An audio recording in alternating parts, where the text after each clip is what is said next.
my mic. And then I'm going to go back to elemental. And we're going to start with the South Fulton mayor. All right. Okay. Let's get a quick test. 1, 2, 3, 4. Hey, Philip, what's up? 1, 2, 3, 4. Getting a quick test. 1, 2, 3, 4. It's connecting to the server, and we're getting a quick test. All right, so we are going to get things going. We're going to try to bring down the volume just a little bit. And yeah.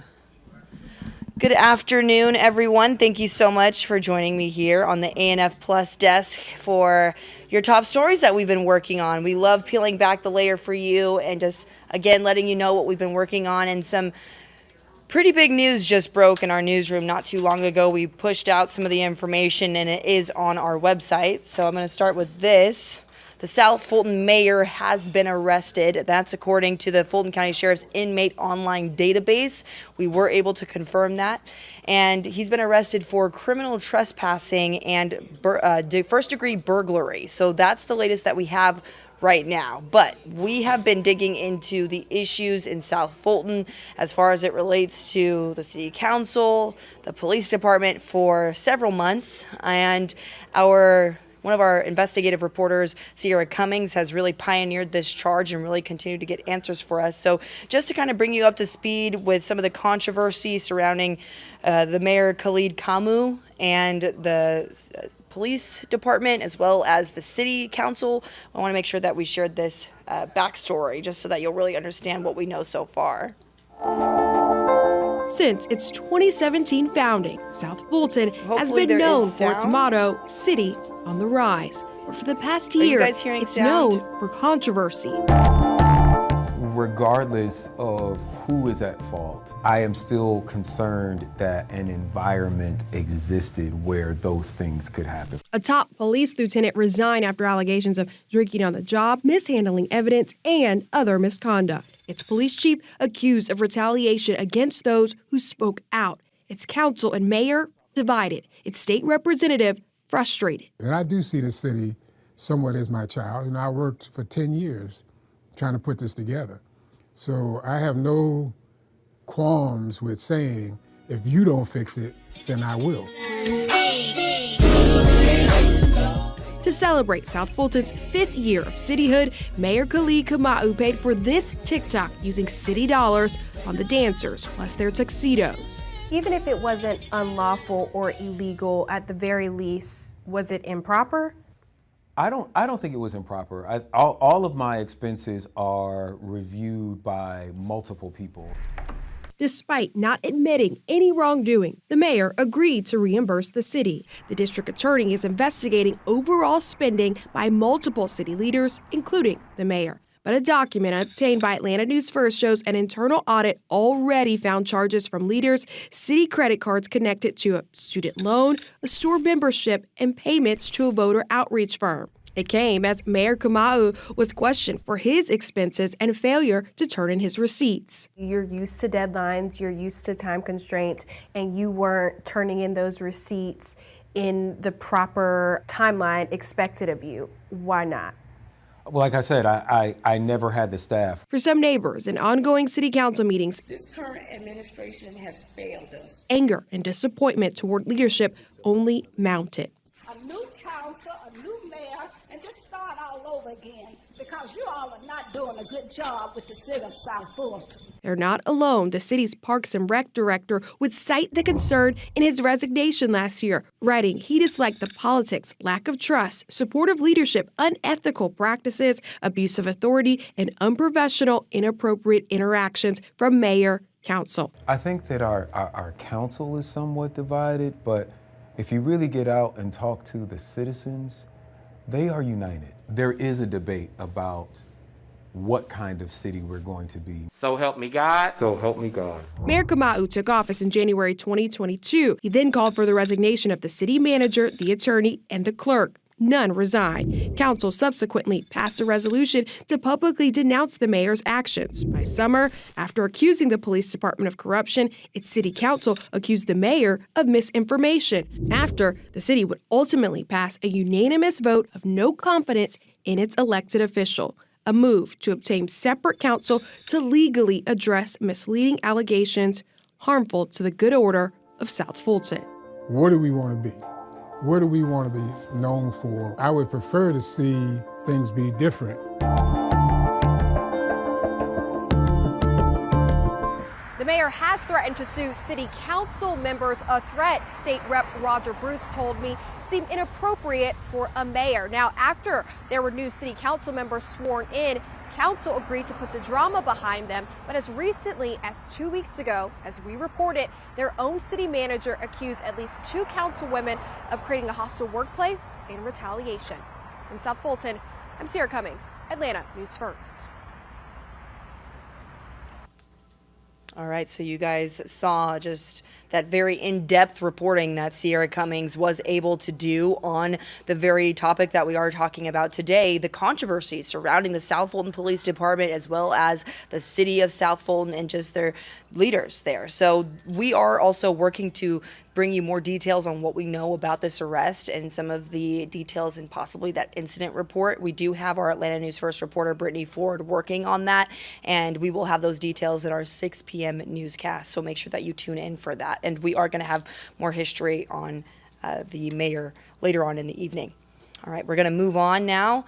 This is a story that I got to work on personally. The Operation Heatwave, this is something that we have talked a lot about with you. This is a database and, well, it's a data-driven operation that the Atlanta Police Department has really been focusing on, and it's all based off weapons and getting criminals off the street. They're always on that mission, but this really focuses in on how they do it. This is the way that they use the data to put themselves in the right spot so that they can go after the right people and get guns off of the street. So I did get invited in to speak with the Atlanta Police Department about this before they went out on their operation the other day. And just today, I did get some new video to show you what they were able to do in their latest operation. So I'm going to let you hear that, and then I'll describe what's happening. Running towards the building, back inside of that breezeway. All right, units, keep coming, keep coming. That breezeway to your left is where he's going to run at. All right, he's running the back side of the building, southbound. Southbound. Get some units on Middleton. He's running towards Middleton. All right, radio, looks like they're getting that male detained right now.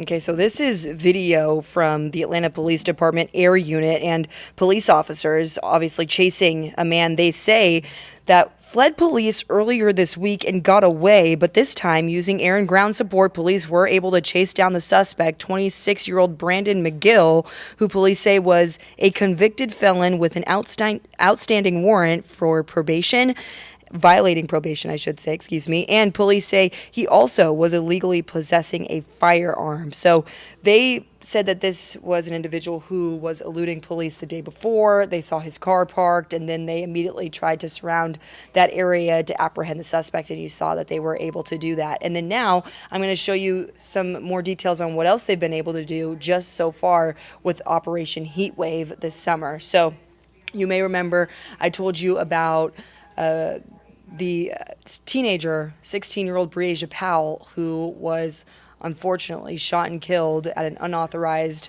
graduation party over Memorial Day weekend. That was one of our top stories. I actually went to the vigil for her. This was a very beloved teenager in our community. She was involved with midnight basketball.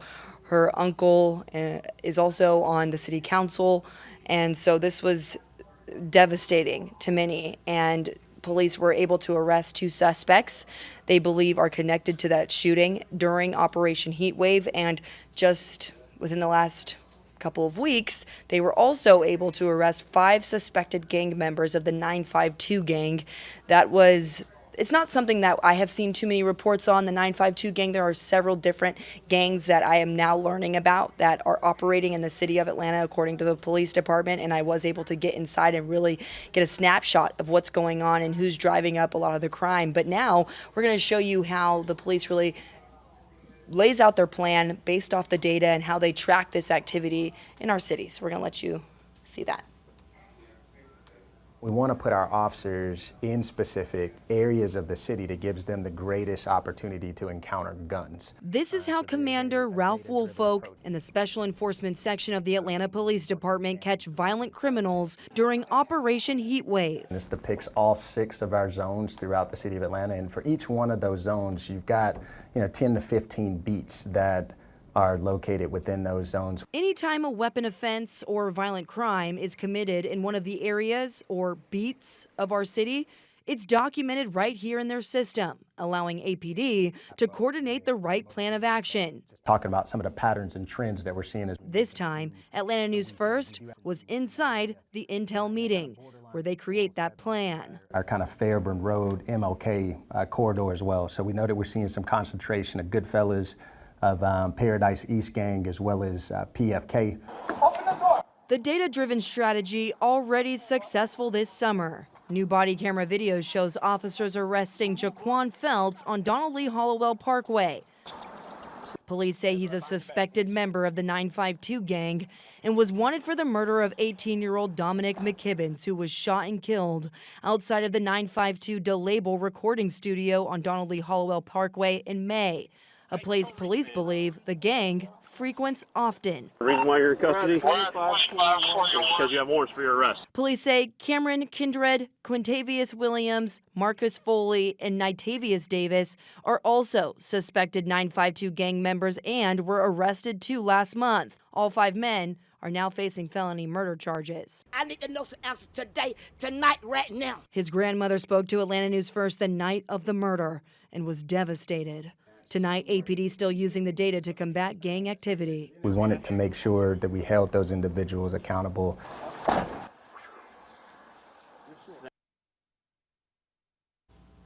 So that's a story that I was able to do just the other day, just showing what it looks like when they're out there for Operation Heatwave, and just to really dive deeper into how they track summer crime and just crime data in general to help protect you. So that's always a large question. What are you doing to clean up the crime in our city? And I felt that was important for viewers to see, just because you can really understand the lengths that they're going to, the detail that goes into this. And, there was other things that were in that room that I can't even share, but this is a very detailed process that the Atlanta Police Department goes through just to make sure that they have their best chance at, as you heard, encountering guns as well as criminals and wanted criminals. So that is some new video that we just got in. You saw the pursuit from that same operation, and now we're going to move on to some stuff that's impacting some residents in Midtown. We had a water main break take place on 12th Street, and now the Atlanta Watershed Department did confirm with us that they have crews out there that they are working to get water restored. So here's some pictures of that, and we made sure to courtesy Larry Lester. And yeah, this is really just showing just all that water coming up from underneath the ground. You can see crews out there working from the Watershed Department. And right now it's still not clear if water in the area has been restored, because they did have to turn it off so that they could fix this. But yeah, that's the very latest out there. And we are also working to get some more information from the Watershed Department on when we can officially let everyone know that the water has been turned back on. So those are the top stories that we have right now that we have the most detail on that we can share with you in this space. But tune in at 6, because these stories are going to continue to develop. We get more information and then we bring it into the newscast. So that's the best way that we always love sharing with you. And thanks again for joining me here on the First Alert Desk. And we will see you in about a few hours. We will have Carly Barnett back up here to give you another update. All right. Have a good weekend.